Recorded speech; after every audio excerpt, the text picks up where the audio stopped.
Hi friends, మేమైతే ఈరోజు chicken ఎట్లా ఎట్లా వండుకుంటాము అనేది దాని మిశ్రమం గురించి చికెను, పెరుగు, కొంచెం అల్లం పేస్టు చిటికెడు అది పేస్ట్ చేసుకొని కలుపుకొని ఫ్రిడ్జ్లో పెట్టుకొని ఇటు మళ్ళీ స్టవ్ మీద ఒకటి గిన్నె పెట్టుకొని దాంట్లో నూనె, ఉల్లిపాయలు అన్నీ వేసి దాన్ని ఫ్రై అయిన తర్వాత మళ్ళీ చికెన్ తీసి అందులో వేసేసి దాన్ని ఫ్రై చేసి చికెన్ కర్రీ అయితే రెడీ చేసుకున్నాం.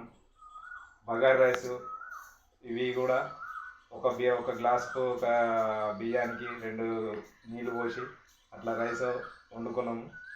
అసలు మాకు ఎప్పుడూ వండుకోలేదు, ఫస్ట్ టైం ఈసారి వండుకోవడము. మామూలు విడిచిపెట్టి వాళ్ళు హైదరాబాద్ పోవడం ఫస్ట్ టైం ఈరోజు. ఇక మేమే అన్ని పనులు చేసుకున్నాము. ఈరోజు అయితే ఎక్కడికి బయటకు పనికి వెళ్ళలేదు. ఈరోజు అయితే ఇంటి దగ్గరనే